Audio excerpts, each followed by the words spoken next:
Hello friends, मैं हूं अनुराधा और आज मेरे साथ यहाँ पे ऐश्वर्या राधाकृष्णन है जो नच बलिए में प्रीविका को कोरियोग्राफ कर रही है। कुछ कहना चाहेंगे? पहले सबसे पहले तो आपका एक्सपीरियंस कैसा है उनके साथ? बहुत ही अच्छा एक्सपीरियंस है उनके साथ। बहुत ही हार्ड वर्किंग कपल है और मैं बहुत खुश हूँ कि मुझे प्रीविका एज अ कपल मिले, क्योंकि एक तो वो बहुत ही मतलब हैशटैग कपल गोल्स हैं, उनकी फ़ैन फॉलोइंग बहुत ज़्यादा स्ट्रॉन्ग है और एक्टिव फ़ैन फॉलोइंग है। और वो एज पीपल, वो इंसान भी इतने अच्छे हैं और बहुत मेहनती हैं। प्रिंस तो आप सब जानते हैं, वो मेहनती हैं ही, क्योंकि उन्होंने रोडीज़ जीता है, वो स्प्लिट्सविला, बिग बॉस सब जीत के आए हैं। और युविका जो उनका साथ निभाती हैं और उनसे जो इंस्पिरेशन लेती हैं, प्रिंस का जो जज्बा होता है टास्क करने का, वो यहाँ पे डांसिंग में भी लेके आते हैं और युविका वो देख के एनकरेज होती है, वो देख के इंस्पायर होती है। तो उनके साथ काम करने में बहुत मज़ा आता है, क्योंकि दोनों एक दूसरे को पता है एनकरेज करते रहते हैं, एक दूसरे को पुश करते रहते हैं। तो हमें सिर्फ उनको डांस सिखाना होता है, बाकी काम वो आपस में कर लेते हैं। तो बहुत मज़ा आता है उनको सिखाने में। अच्छा, लेकिन हमने देखा था जिस दौरान जो फर्स्ट प्रीमियर एपिसोड जो शूट हुआ था, उस दौरान उनके भाई गुजर गए थे और उस टाइम पर भी उन्होंने शूट किया बिना मतलब किसी भी झिझक के। उन्होंने परफॉर्म किया अच्छे से। देन उसके बाद वो ब्रेक डाउन हुआ उनका स्टेज पर। तो कुछ कहना चाहेंगे कि पर्सनली आपने किस तरीके से उनको ये सिचुएशन फेस करते हुए देखा? क्योंकि उनको ये न्यूज़ पता चली थी, उसके बावजूद उन्होंने वो कोरियोग्राफ किया हुआ डांस परफॉर्म किया। करेक्ट। तो आसान नहीं था ये परफॉर्मेंस करने का, क्योंकि मुझे पता था कि अगर ऐसा कुछ परफॉर्मेंस करना है, इसको जो पॉजिटिव मैसेज दिया है कि अब ये सफ़र की शुरुआत मेरे भाई के नाम, मैंने उसको एक पॉजिटिव नोट दिया था उस एक्ट को।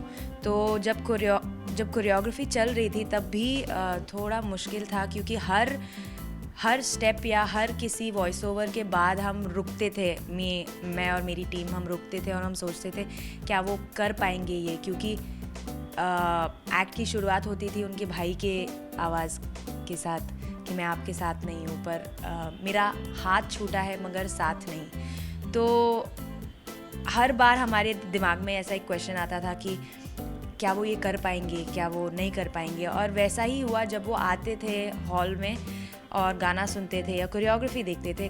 कोरियोग्राफी से इतना मतलब नहीं था, क्योंकि वो at the end of the day steps हैं, पर जो गाना था और उसके पीछे का जो स्टोरी था कि हम क्यों कर रहे हैं एक्ट, तो वो हर बार उनकी आंखों में आंसू आ जाता था और वो रुक जाते थे और वो बैठ जाते थे और वो बोलते थे कि नहीं होगा, मुझसे नहीं होगा ये। हर बार जब मैं सोचता रहता हूँ कि, क्योंकि वो बहुत ही फ्रेश है ये जो हुआ उनके दिमाग में।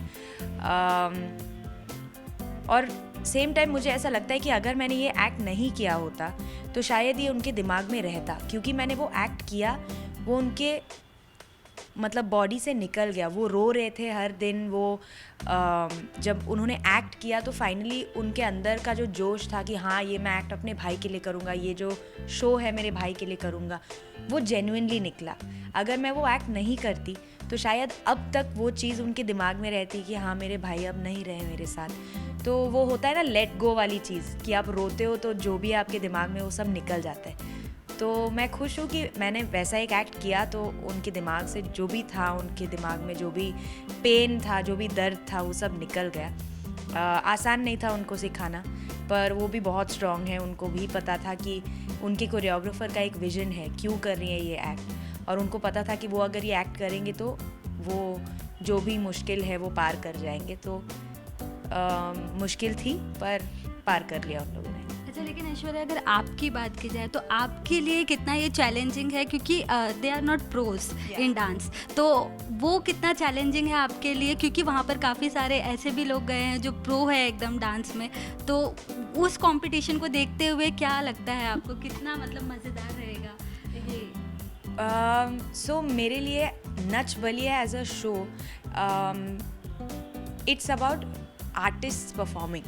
तो मैं अगर उनको डांसर की तरह दिखाऊंगी तो वो आर्टिस्ट नहीं रहे। मेरे को उनके स्ट्रेंथ्स पे खेलना है, मुझे उनके जो वीकनेसेस हैं वो दिखाने नहीं हैं। सही बात है कि शो में डांसर्स हैं जैसे फैज़ल और शांतनु हैं, पर जब प्रिविका या विशाल मधुरिमा इन सबको देखते हैं तो जजेस कभी इनको शांतनु फैजल के साथ कंपेयर ही नहीं करते हैं, क्योंकि वो सब डांसिंग बैकग्राउंड से हैं। और तो कंपटीशन जो है, मुझे लगता है फैजल और शांतनु का अपने में कंपटीशन चल रहा है और बाकी सबका अलग कंपटीशन चल रहा है। हालांकि सब नचबलिए ही कर रहे हैं।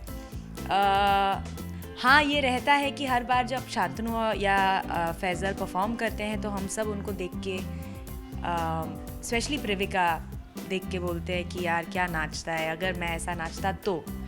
पर मुझे बस ये बोलना पड़ता है कि आप एक्टर्स हो, आप आर्टिस्ट हो, आप परफॉर्मर्स हो।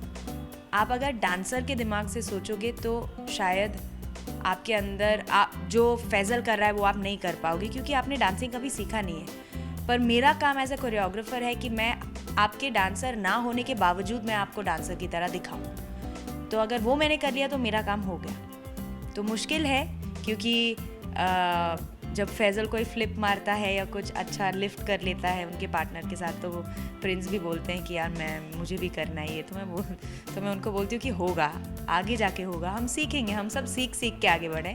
थोड़ा टाइम दे दो अपने आप को, हम सब चीज़ कर लेंगे। लेकिन अगर वही मैं बात करूँ लास्ट वीकेंड के एपिसोड की, तो उसमें आपने सबको शॉक कर दिया था, क्योंकि वो जो लिफ्टिंग वाला जो एक थीम रखा था ना आपने, इट्स लाइक कि युविका ने प्रिंस को उठा लिया। ये अपने आप में एक बहुत बड़ी बात हो गई थी कि इट्स लाइक वो एक एम्पावरमेंट भी दिखाता है कहीं ना कहीं। तो उस चीज़ को लेके क्या कहेंगे, ये जो थीम होते हैं, इस तरह के जो फॉर्मेट्स होते हैं, वो कितना मेहनत लगता है पूरे वीकेंड का, क्योंकि हफ्ते में 2 दिन ही शूट दिखाना होता है, लेकिन उसके पीछे की जो मेहनत है उस चीज़ को लेकर के क्या कहेंगे? ये जो युविका को जब युविका प्रिंस को उठाती है, ये जो कॉन्सेप्ट आया ये मेरे पहले एक्ट में आया, क्योंकि मेरा पहला एक्ट का जो हमने करहर मैदान फतेह पे एक्ट किया था, उसका थॉट ही ये था कि जो भी प्रिंस किसी जो दौर से गुजर रहे, जो दर्द से गुजर रहे, युविका उनकी स्ट्रेंथ बनी है। अगर देखा जाए एक्ट में तो उन प्रिंस के भाई और प्रिंस के बारे में बात हुई है, पर मुझे मुश्किल तब लगा जब मैं युविका को उसमें फिट करने की कोशिश कर रही थी कि इस एक्ट में युविका कहाँ आती है, क्योंकि रिलेशन तो प्रिंस और उनके भाई का है, युविका का मैं कैसे लेके आऊँ। तो मैं वो ट्विस्ट लेके आई कि युविका उनकी स्ट्रेंथ बनी हुई है ये पूरे एक्ट में। तो वहाँ से आइडिया निकला कि अगर युविका प्रिंस की स्ट्रेंथ बनी है, तो जनरल लाइफ में अगर आप देखो तो कोई इंसान अगर गिरा हुआ है, कोई इंसान गिर जाता है या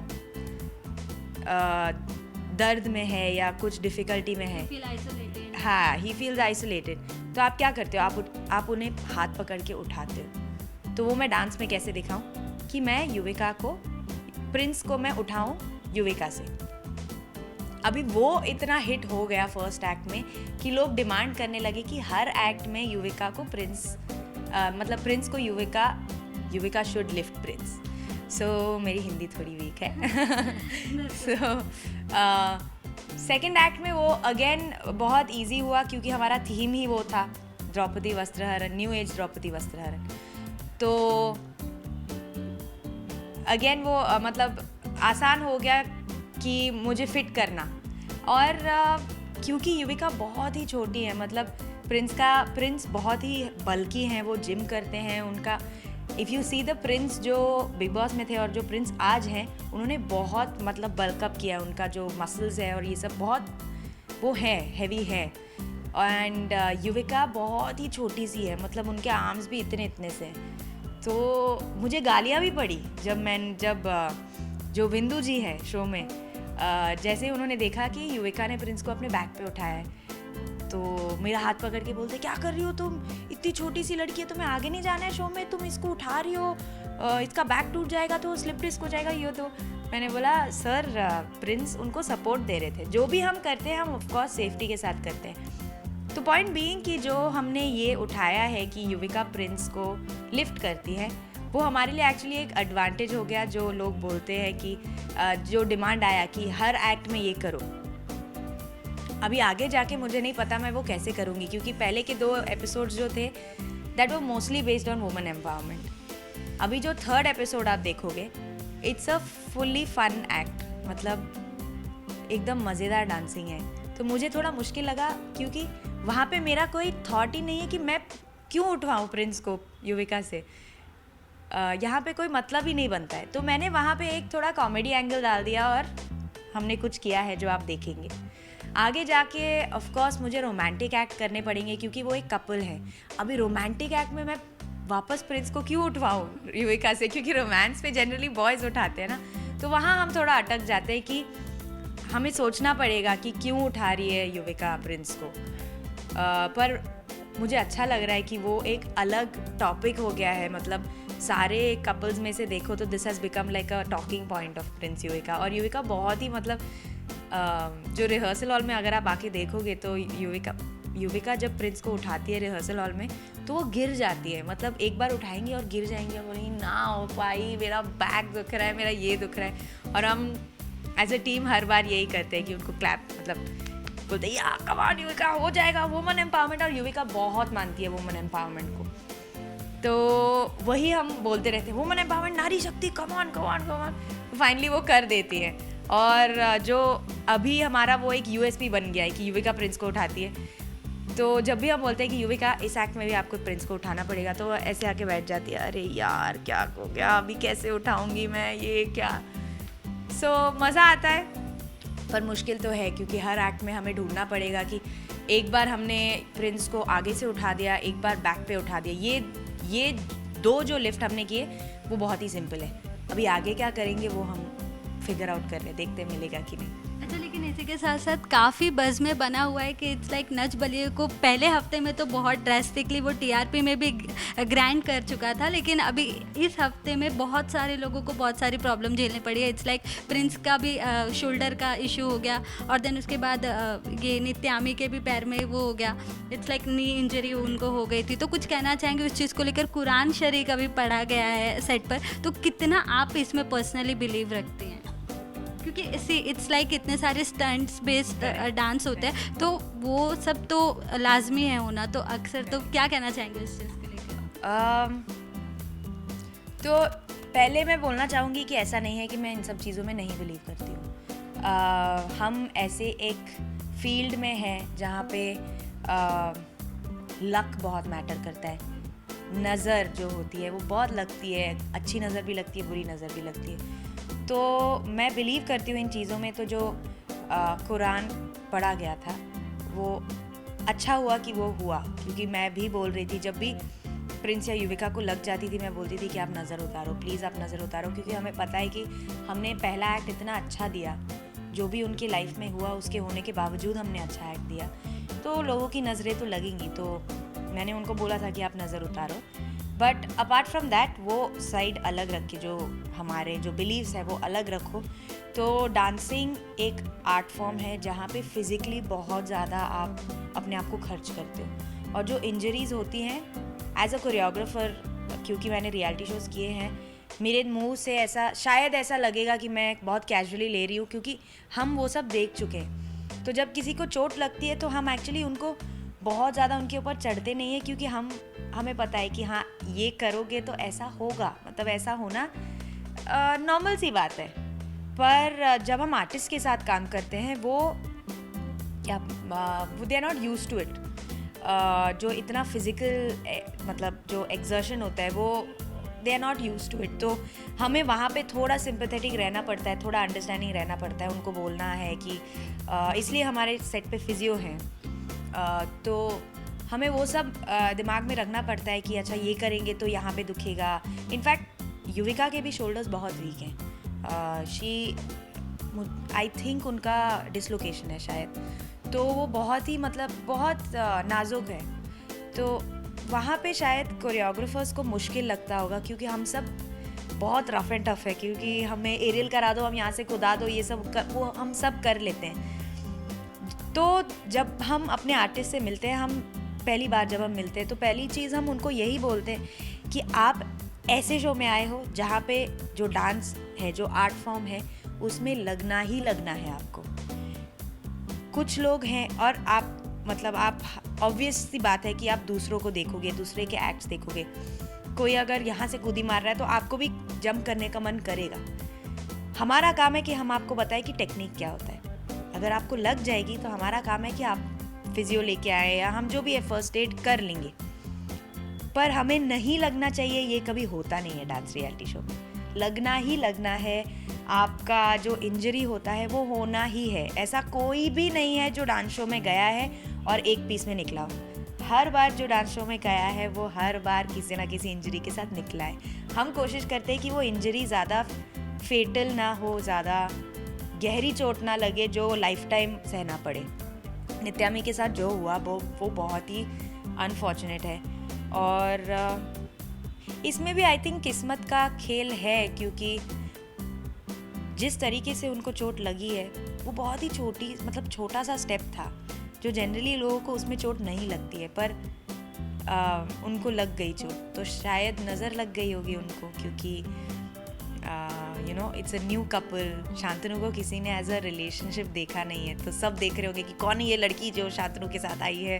जितने भी फ़ैन फॉलोइंग है, गर्ल फ़ैन फॉलोइंग, वो लोग सब जेलस हो गए होंगे कि कौन है ये लड़की शांतनु के साथ। तो उनकी नज़र लग गई होगी शायद। तो मेरे हिसाब से अच्छा है कि उन्होंने जो भी किया, जो भी पूजा पाठ किया है स्टेज पे, वो हम सब के लिए अच्छा है। पर एट द सेम टाइम चोट तो लगना ही है। चोट नहीं लगेगी तो स्टोरी क्या है यार? शो करने के बाद मज़ा क्या आता है? आप शो करने के बाद निकल जाओगे और बोलोगे नहीं मुझे चोट नहीं लगी, मैं तो सब आसान सब कर रही थी, तो लोगों को लगेगा क्या झूठ बोल रहे हो यार तुम लोग। चोट लगना भी एक अलग मज़ा है। और बहुत लोगों की अगर मैं बात करूँ तो ऐसा भी माना जा रहा है कि उन लोगों ने अपना एक थीम सेट कर लिया। इट्स लाइक कि जैसे विशाल और मधुरिमा हो गए, वो तो फाइट करते ही सेट पर एंटर होते हैं और देन उसके बाद फाइट करते ही एग्जिट भी लेते हैं कि इट्स लाइक मैं हक नहीं करूँगा, ये नहीं करूँगा। तो उस चीज़ को लेकर के कुछ कहना चाहेंगे? एक्चुअली में बिहाइंड द सीन भी दोनों ऐसे ही बिहेव करते हैं। अरे बिहाइंड द सीन तो ऐसे ही है जो इनफैक्ट हम सब उनको साइड से बोलते हैं कि चुप रहो मत झगड़ो मत। तो जब भी हम रिहर्सल हॉल पे भी मिलते हैं तो वो झगड़ते ही हैं। मतलब बिना झगड़ा एक दिन गुजरना मतलब कुछ तो गलत हुआ है लाइफ में। तो विशाल मधुरिमा तो झगड़ते ही हैं, हर बार झगड़ते हैं। अभी slowly I think last episode जो आप देखोगे ये इस वीकेंड में जो आप देखोगे, वो थोड़ा मतलब they have become a little friendly. तो हम उनको झगड़ते हुए देख के इतने यूज्ड टू हो गए ना कि लास्ट एपिसोड जब हमने देखा कि वो बहुत फ्रेंडली और एक दूसरे को, तो हम सब ऐसे थे क्या हो गया भाई, झगड़ क्यों नहीं रहे हो? तो बोलते अरे तुम लोग बोलते हो मत झगड़ो, और हम जब अभी फ्रेंड्स बन गए तो तुम लोग बोल रहे हो क्या हो गया। तो विशाल मधुरिमा तो झगड़ते ही रहते हैं। और आई थिंक एक और जो चीज़ है जो आपको ये एपिसोड में मिलेगा, फैजल और मुस्कान, वो बहुत ही क्यूट कपल है। मतलब जो Faizal and Muskaan are I think the youngest couple on the show, और वो बहुत क्यूट है क्योंकि दोनों हाथ नहीं छोड़ते हैं, दोनों एक दूसरे को हग करते रहते हैं। अगर स्टेज पे भी देखोगे तो फैजल को of course Faizal is a dancer, तो उनको डांस शो में आने का उनको पता है कि डांस शो में क्या करना होता है, कैसे जो भी है। पर ये मुस्कान के लिए पहला रियलिटी शो है, forget dance show, reality show is for the first time. तो मुस्कान जिस तरीके से ना छोटी सी छोटी बातों पे उनकी आंखों में आंसू आ जाता है, और जो फैजल उनको हक करता है, बहुत क्यूट है। और ऐसे तो बहुत सारे कैरेक्टर्स हैं। तो मैं प्रिंस और युविका को मैं एक्चुअली बैक स्टेज जाके बोलती हूँ कि अरे आप लोग भी कुछ करो ना यार, मतलब हमारा क्या है, कुछ लोग झगड़ते हैं, कुछ लोग हक करते हैं, कुछ लोग ना हर बार हाथ नहीं छोड़ते, हमारा क्या है? बोलते हम वुमेन एम्पावरमेंट वाले एक्ट्स देते हैं। तो मैंने बोला एक्ट्स के बारे में नहीं पूछ रही हूँ, नेचुरल रहना बहुत ज़्यादा पसंद बहुत पसंद है। दे आर वेरी, जो जब भी मैंने Prince of course reality king है, जो बहुत सारी रियलिटीज़ जीत चुके हैं, तो उनको पता है कि लोगों को क्या पसंद है, जो ऑडियंस देख रही हैं उनको प्रिंस के बारे में क्या पसंद है, वो प्रिंस बहुत अच्छी तरीके से जानते हैं। तो हर बार जब मैं जाके बोलती हूँ कि कंटेंट कुछ करो, अपना एक कैरेक्टर क्रिएट करो, तो वो बोलते नहीं, जितने सच्चे रहोगे उतना आपका ऑडियंस आपसे कनेक्ट करेगी। तो मैं कभी उनके थॉट से इंटरफेयर नहीं करती, मैं बोलती हूँ अच्छा ठीक है, आपको लगता है ऐसा है तो ऐसा है। तो हाँ, प्रिंस और युविका में मैंने कोई कैरेक्टरिस्टिक ऐसा ढूंढना नहीं है जैसे विशाल मधुरिमा में है। तो पर जो है जैसे है शो में, मुझे लगता है कि वो मतलब वो आपस में जो मुझे मैं क्या बोलती, मैंने झलक किया, झलक दिखला जा सीज़न 9 मैंने किया था विद सलमान यूसुफ खान, और मुझे सलमान यूसुफ खान और प्रिंस में बहुत सिमिलैरिटीज़ दिखती है। दोनों ऐसे हैं कि मैं जो हूँ मैं वही दिखाऊंगा स्क्रीन पे, मैं एक्स्ट्रा कुछ नहीं करूँगा। मेरा जो एफ़र्ट दिखेगा वो मेरे परफॉर्मेंस में दिखेगा। परफॉर्मेंस के बाद जो एक्स्ट्रा नाटक होता है वो मैं कभी नहीं करूँगा। जो मैं हूँ मैं वैसा ही दिखाऊँगा। सो मैं सरप्राइज़ नहीं हूँ कि प्रिंस ऐसा है, क्योंकि मैंने सलमान यूसुफ खान के साथ भी काम किया है। पर युविका को पसंद है। युविका बहुत बड़ी ड्रामा क्वीन है, उनको बहुत पसंद है ड्रामा करना। पर जब प्रिंस बोलता है, प्रिंस कभी कभी बोलते हैं उनको कि अरे चुप, नहीं नहीं चुप करो, आराम से क्लैप करो, स्माइल करो। तो युविका भी ऐसी हो जाती है, हाँ ठीक है, ऐसे ही करती है वो। तो अभी आई थिंक टाइम है, अभी 3 हफ्ते ही हुए हैं। वो भी शायद आगे जाके सीखेंगे, समझेंगे कि शो में क्या क्या करना चाहिए। तो मैं भी उसी के लिए वेट कर रही हूँ कि प्रेविका क्या नया दिखाएंगे। सो इसके अलावा अगर शूटिंग की बात करूँ तो शूटिंग के अलावा आप कितना ज़्यादा टाइम उनके साथ बहुत अच्छे से स्पेंड करते हैं? इट्स लाइक कोरियोग्राफर्स आपके काफ़ी फ्रेंड है, सनम है वहाँ पर, उसके बाद वैभव है, और बाकी जितने भी कंटेस्टेंट हैं उनके साथ किस तरह का बॉन्ड शेयर होता है? तो मुझे लगता है कि अभी लोग जानने लगे हैं। कोरियोग्राफर्स ऑफ कोर्स एक दूसरे को जानते हैं। हम तो बहुत मस्ती मजाक करते हैं। बहुत सारे हम में से बहुत सारे लोग सुपर डांसर से आए हैं, तो हम लोग पहले से एक दूसरे को जानते हैं। ऐसा नहीं है कि बाकियों को नहीं जानते हैं। जो शो में जो नए कोरियोग्राफर्स हैं, साधना जी हैं, सचिन है, ओमकार हैं, इन सबको हम पहले से ही जानते हैं। लेकिन उनके लिए, जैसे साधना जी, उनके लिए नच बलिए फर्स्ट टाइम है, सचिन के लिए नच बलिए फर्स्ट टाइम है, मेरा भी फर्स्ट टाइम है। पर मैं, सनम, वैभव, हम एक दूसरे को सुपर डांसर से जानते हैं, तो हम लोग बहुत मस्ती मजाक करते हैं। जब विशाल मधुरिमा झगड़ते हैं तो सनम बहुत ही, मतलब वो डिस्टर्ब हो जाते हैं कि यार एक्ट से पहले क्यों झगड़ रहे हो, मेरा एक्ट ख़राब हो जाएगा, तुम लोग क्या कर रहे हो, मेरे मेहनत पे पानी फेर रहे हो। तो हम हर बार उनका हाथ पकड़ते हुए बोलते हैं, सनम काम डाउन, हो जाएगा। जब बिंदु जी आते हैं स्टेज पे तो हम लोग का अलग ही मस्ती मजाक चलता है। कभी कभी ऐसा होता है कि क्योंकि जो आर्टिस्ट हैं उनको ज़्यादा देर, मतलब उनके ऊपर कैमरा ज़्यादा रहता है, क्योंकि उनको क्लैप करना पड़ता है ये सब, तो हम उनका मजाक उड़ाते हैं। क्योंकि हम पीछे से बैठे रहते हैं और बोलते हैं अरे हम तो बाराती हैं, हम तो पीछे से क्लैप करेंगे, हम आपके ऊपर हंसेंगे, ये वो मजाक।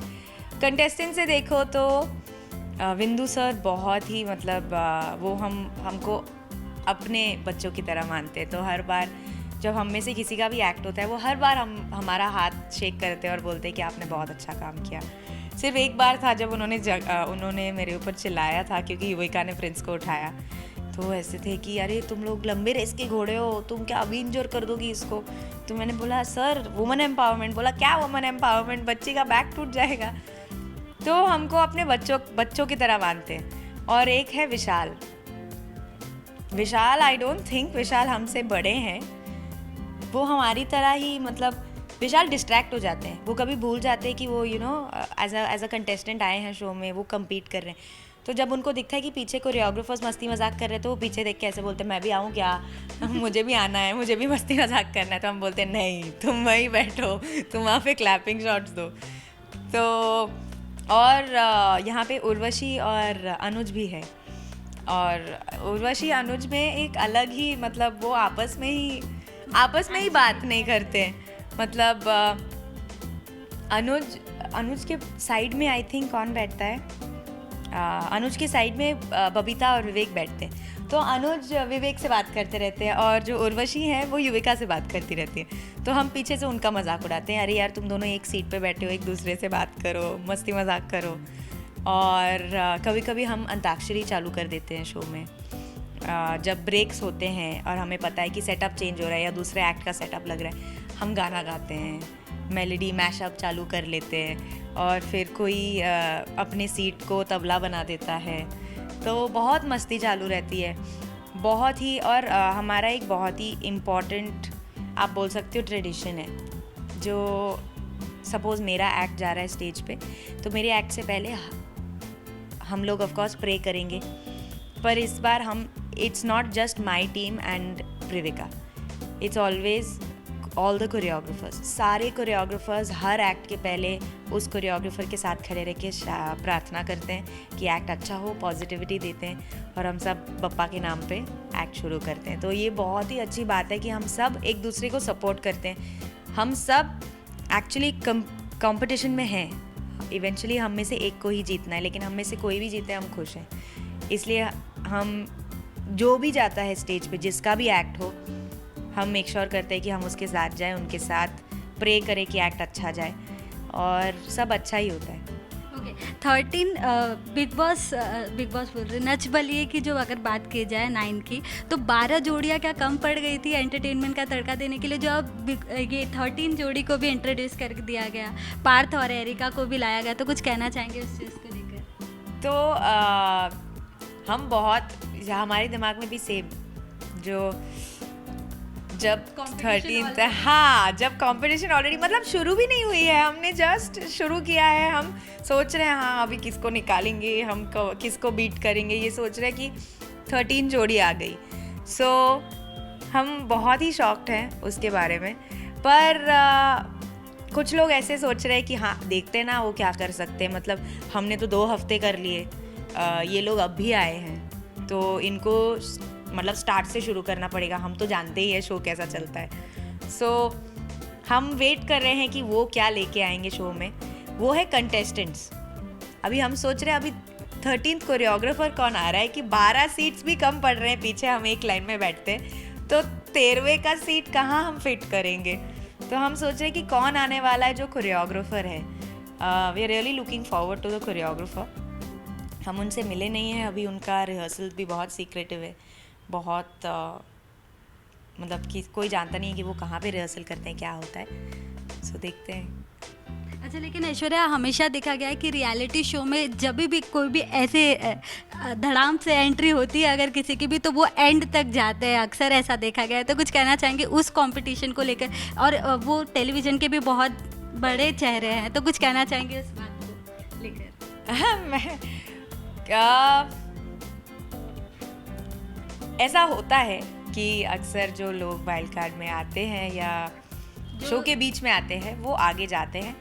मैं अपने आप को ऐसा दिलासा देती हूँ कि वो आगे जाते हैं क्योंकि उन्होंने शायद आधी लाइफ तो जी नहीं है जो शो में है, और उस आधी लाइफ में ना हमारे जो कंटेस्टेंट्स हैं वो पैर तोड़ के हाथ तोड़ के फिर भी नाच रहे। तो जो कंटेस्टेंट्स बीच में आते हैं उनका एक एडवांटेज रहता है क्योंकि वो सिंगल पीस में आते हैं, और जब वो आते हैं ना हमारे कंटेस्टेंट्स ऑलरेडी 2 पीस या 3 पीस में हो जाते हैं। पर हम यही पॉजिटिविटी के साथ आगे जाएंगे कि भगवान हमारा दर्द, हमारा जो मेहनत है वो सब देख रहा है, और जितनी भी मेहनत हम डाल रहे हैं वो देख के हमें आगे लेके जाएंगे। अभी जो जिसकी किस्मत में लिखा है वही होगा। शायद इस सीज़न पलट जाए, जो स्टार्टिंग से है वही जीते ये शो। तो देखते हैं क्या होता है। ओके, रोशेल और कीत की जो एग्जिट हुई है अभी, फर्स्ट एविक्शन एलिमिनेशन उन्हीं का हुआ है, तो कुछ कहना चाहेंगे कि अब जो नाम सामने आ रहा है, बिंदु सर का नाम सामने आ रहा है और डीना मैम का, तो कुछ कहना चाहेंगे कि उनके बाद ऐसे वीक कंटेस्टेंट लगते हैं आपको एलिमिनेट होने के? मुझे नहीं लगता है कि वो वीक है, और पता नहीं कहाँ से ये रूमर्स आ रही हैं, क्योंकि कीत और रोशेल वीक नहीं थे, वो बहुत ही स्ट्रॉन्ग कंटेस्टेंट्स थे। मैं एक्चुअली कहना चाहूँगी फैंस को कि आप प्लीज़ अपने फेवरेट कंटेस्टेंट्स को वोट करें, क्योंकि कीत और Rochelle as contestants, as performers बहुत ही अच्छे थे, पर उनके वोट्स कम पड़ गए। तो पहली बात ये है कि अगर आप किसी के फ़ैन हो तो उनको एज अ फ़ैन आप इतना वोट दो, इतना प्यार दो कि वो कभी बॉटम 2 में ही ना आए।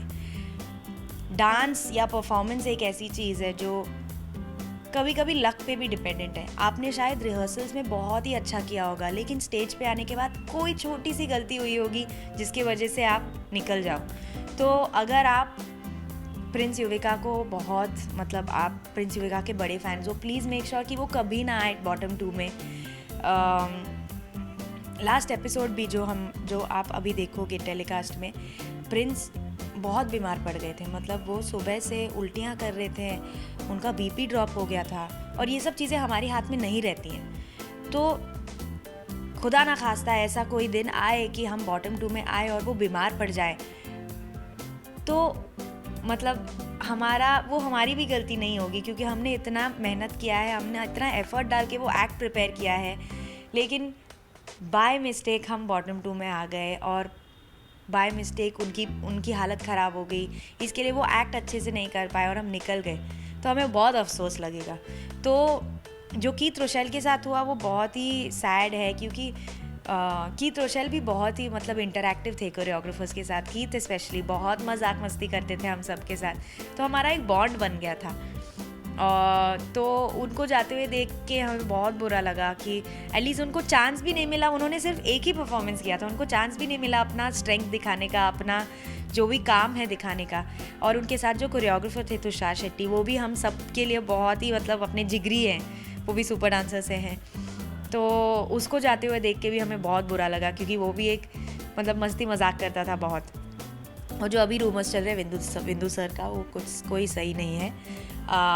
वो वीक नहीं है, इनफैक्ट वो बहुत ही स्ट्रांग है। वो 55 साल के हैं ना, और 55 साल के होते हुए भी जो उनकी वाइफ है जो बहुत लंबी है, वो 6 फीट टॉल है, उनको उठा देते हैं। और उनकी तरह जो कॉमेडी करता है वो कोई नहीं करता है शो में, तो वो वीक किसी भी एंगल से वो वीक नहीं है। और जो रूमर्स हैं, जो विंदु सर के एविक्शन के रूमर्स हैं, वो गलत है। आप देखोगे, आप एपिसोड में देखोगे, आप शॉक्ड हो जाओगे कि कौन निकला है शो में। वो मैं नहीं बता पाऊँगी, पर विंदु सर वीक नहीं है। वो बहुत ही मतलब उनका जो स्ट्रेंथ है ना, वो कभी ऐसा एक सरप्राइज पैकेज है जो हम कोरियोग्राफर्स से भी बात करते हैं। उनके जो कोरियोग्राफर्स हैं आकाश और हार्दिक, हम उनसे भी बात करते हैं कि तुम कैसे कर लेते हो ये। तो वो भी बोलते हैं कि विंदु सर इतने एक्साइटेड हैं ये शो करने के लिए, क्योंकि वो अपनी पत्नी के लिए कर रहे हैं ये शो। उनकी पत्नी का पहला रियलिटी शो है ये। तो उनका जो स्ट्रेंथ आता है कि जो पहलवान वाला स्ट्रेंथ आता है, वो उनकी पत्नी से ही आता है कि वो अपनी पत्नी के लिए करना चाहते हैं। तो विंदु सर बहुत ही अच्छे एक्ट्स दे रहे हैं, बहुत ही अच्छा कर रहे हैं शो में। अच्छा, कोई ऐसा लगता हो ऐश्वर्या जो प्रीविका की जोड़ी को टफ कंपटीशन देगा और टॉप 3 तक जाएगा, ऐसे कोई 3? बहुत कम टाइम हुआ है, मतलब शो में हमने सिर्फ 2 एक्ट्स दिए हैं। पर अगर मैं अगर फैज़ल शांतनु को साइड में रखूं, क्योंकि वो डांसर्स हैं, मैं उनको टफ कंपटीशन मानूंगी तो वो मेरी गलती होगी, क्योंकि वो डांसर्स हैं। वो उनका जो लेवल ऑफ जो उनके जो परफॉर्मेंसेस होंगे, उनका लेवल अलग होगा, क्योंकि वो डांस बेस्ड होंगे, ज़्यादा डांसिंग होगा उसमें। तो मैं बोलूँगी फैज़ल और शांतनु को आपस में ही लड़ना चाहिए, हम सबको साइड में छोड़ दो। अगर मतलब कंटेस्टेंट्स आर्टिस्ट में देखो, तो मुझे लगता है एज अ जोड़ी, एज अ डांसिंग जोड़ी, मुझे लगता है विशाल मधुरिमा बहुत स्ट्रॉन्ग है। मुझे ऐसा भी लगता है कि विशाल ने कहीं ना कहीं सनम को पी लिया है। मैं जब विशाल को परफॉर्म करते हुए देखती हूँ तो मुझे लग रहा है दूसरा सनम परफॉर्म कर रहा है, और सनम बहुत ही स्ट्रॉन्ग परफॉर्मर है। तो वो उनके एडवांटेज में आ गया कि अभी विशाल मधुरिमा में सनम की जो आत्मा घूमती है उस एक्ट में, तो वो उनके लिए एडवांटेजेस है। सब बहुत ही स्ट्रॉन्ग है एज इन प्रीविका के कंपैरिजन। मैं झूठ नहीं बोलूँगी, प्रीविका का फ़ैन बेस बहुत स्ट्रॉन्ग है, उनके एक्टिव फ़ैन फॉलोइंग है। तो जब वोट्स की बारी आती है तो मुझे पता है कि they are very strong in votes. पर इस सीज़न में बहुत सारे लोग हमें सरप्राइज़ भी कर रहे हैं, वोट्स हो या एक्ट्स हो, लोग बहुत ही मतलब out of the box surprise कर रहे हैं। कुछ लोग जो हमें लगा था कि शायद ये नहीं कर पाएंगे, ये वो लोग ऐसे एक्ट्स कर रहे हैं और हम सब मतलब चौकन्ना हो जा रहे हैं। सो मैं नहीं बोलूँगी कि कोई है जो टॉप 3 में हो। एक जोड़ी है विशाल मधुरिमा, डेफिनेटली मुझे लगता है कि वो टॉप 3 में है। मैं प्रार्थना करती हूँ कि हम टॉप 3 में है, टॉप 3 प्लस जीते भी। पर जो तीसरा कपल है वो कोई भी हो सकता है, मतलब मैं ऐसा बोल नहीं सकती कि कौन है एग्जैक्टली। मैं फैज़ल और शांतनु को तो काउंट भी नहीं कर रही हूँ, वो आपस में झगड़ने, मेरे को नहीं पता, वो हमारे साथ नहीं है। ओके ऐश्वर्या, इसी के साथ साथ लास्टली एक और चीज़ जानना चाहूँगी। बीइंग अ कोरियोग्राफर, धर्मेश अभी खतरों के खिलाड़ी में गए हैं, ये एक उनके लिए बहुत बिग एक अचीवमेंट भी होगी, लेकिन कुछ कहना चाहेंगे कि कितना वो वहाँ पर सक्सीड कर पाएंगे, क्योंकि डांस करना और कीड़ों के साथ मस्ती मजाक करना वो कितना ईजी होगा उनके लिए? मैं झूठ नहीं बोलूँगी, बट हम डांसर्स में जो जुनून रहता है एक टास्क करने का, वो अलग ही लेवल पे होता है। ऑफ कोर्स जब हम डांस रियलिटी शोज़ में होते हैं हम कीड़े मकोड़ों के साथ डांस नहीं करते हैं, पर हमारे अंदर इतने डांस रियलिटी शोज़ करने के बाद हमारे अंदर एक वो क्या बोलती है सहन शक्ति जैसी आ जाती है कि तुम मेरे ऊपर जो भी फेंको मैं वो कर दूंगा। अभी खतरों के खिलाड़ी में कीड़े मकोड़े भी आ जाएंगे तो मुझे लगता है धर्मेश वो भी कर लेंगे, क्योंकि हम डांसर्स जो हैं हम इतना मतलब लास्ट टाइम पुनीत जी पाठक ने ही अपना एक मार्क सेट कर दिया एग्जैक्टली और उसके प्रीवियस सीजन में शांतनु महेश्वरी जो दोनों डांसर्स थे। तो मुझे ऐसा लगता है जो धर्मेश सर जो गए हैं खतरों के खिलाड़ी में, उनके लिए खतरों के खिलाड़ी का शो शायद वो सोच रहे होंगे कि कैसा होगा, क्या करूँगा मैं खतरों के खिलाड़ी में। मुझे ऐसा लगता है बाकी जो कंटेस्टेंट्स हैं ना वो सोच रहे होंगे हमारे लिए तो धर्मेश खतरा बन गया है, वो आके वो दूसरा एक डांसर है, वो एक मतलब अकम्पलिश डांसर है, कोरियोग्राफर है, वो भी आके ट्रॉफी लेके चले जाएंगे। जो मैं प्रे करती हूँ कि वो ट्रॉफी लेके जाए और हम सब जो कोरियोग्राफर्स हैं हमारा नाम रोशन करें। तो मैं वही बोलूँगी कि जो हम कोरियोग्राफर्स हैं, हम डांसर्स जो है, हम लोग जो चैलेंजेस हमारी तरफ आते हैं हम शायद डरते भी होंगे उस चैलेंज से, लेकिन हम उस चैलेंज को फेस करने के लिए तैयार रहते हैं और हम हमेशा आगे ही बढ़ते हैं, हम उसको पार ही कर लेते हैं, क्योंकि हमारा काम ही वो है। हमारे ऊपर इतने सारे चैलेंजेस आते हैं और हम सब वो पार कर लेते हैं। तो धर्मेश सर के लिए अच्छा है और मैं बहुत बहुत खुश हूँ कि उनको खतरों के खिलाड़ी मिला। Wishing him all the very best. मैं प्रे करती हूँ कि आप जीतो शो। मैं प्रे करती हूँ कि आप हर जो टास्क होता है आप बहुत बहुत अच्छा करो उस टास्क में, और कोरियोग्राफर्स और हम कोरियोग्राफर्स का नाम रोशन करो। So all the best Dharmesh sir. Lastly बस ऐश्वर्या, प्रिविका के फैंस के लिए अगर कोई मैसेज, उनकी जर्नी अब कितनी लॉन्ग लास्टिंग होने वाली है शो को लेकर, उसके लिए कुछ कहना चाहेंगे? प्रिविका के फैंस, मैं जानती हूँ कि आप उनको बहुत प्यार करते हो। मैंने आपका प्यार देखा है सोशल मीडिया पे, मैंने खुद उनके मुंह से सुना है आप कितना प्यार करते हो उनसे। सो हमारी रेस बहुत लंबी है, आपको बहुत काम करना पड़ेगा। मैं कोशिश करूँगी कि जितना हो सके आपके हाथ में वोट्स कभी ना आए, हम हर बार हाई-फाई जोन में बैठें और आप बस आराम से बैठ के हमारे अमेजिंग एक्ट्स देखते रहो। पर खुदा ना खास्ता कभी ऐसा टाइम आया कि हमें वोट्स मांगने पड़े, तो प्लीज़ हमारे लिए वोट कीजिए, भर भर के वोट कीजिए। मुझे पता है आप सब ऑलरेडी भर भर के वोट्स देते हो, पर अगर कोई है जो आपका दोस्त है जो शो पहली बार देख रहा है, उसको बोल देना, सामने से बोल देना कि अगर किसी का फ़ैन बनना है तो प्रिविका का फ़ैन बने और उनको वोट दें और हमें जिताएं, शो जिताएं। आप शो देखते रहिए, हम बहुत बहुत अच्छे एक्ट्स देने वाले हैं। प्रिविका एक जोड़ी है जो बहुत ही स्ट्रॉन्ग है और मुझे लगता है अगर शांतनु और फैजल को साइड में रखा जाए, उनको अगर काउंट नहीं करेंगे तो प्रिविका एक जोड़ी है जो वो सब चीज़ें कर सकती हैं जो एक डांसर कर सकता है। चाहे वो एरियल एक्ट हो, चाहे वो टेक्नोलॉजी बेस्ड एक्ट हो, चाहे वो अंडर वाटर एक्ट हो, कोई भी डिफ़िकल्टी हो, मुझे लगता है जो प्रिंस का जो टास्क करने का जो जुनून है वो यहाँ पे लेके आते हैं। और मैं उनको यही बोलती हूँ कि हर एक्ट के पहले, हर कोरियोग्राफी के पहले मैं उनको यही बोलती हूँ, इस एक्ट को आप डांस जैसा मत मानो, इसको एक टास्क जैसा मानो। आप समझो कि आपका एक टास्क है कि आपको ये पूरा परफॉर्मेंस में डांस करना है, तो आप वो टास्क कैसे करोगे? तो वो वैसे ही उनको आगे बढ़ते हैं वो एक्ट में। तो fans, please vote for Privika, please support them and please spread their love. जहाँ भी आप जाओ प्लीज़ प्रिविका का नाम ही फैलाते जाओ और मेक श्योर करो कि हम जीते शो और हम सब खुश रहें। Thank you so much. Thank you Anuradha, thank you so much. Cameraman Faizan के साथ अनुराधा ठाकुर, टेली मसाला।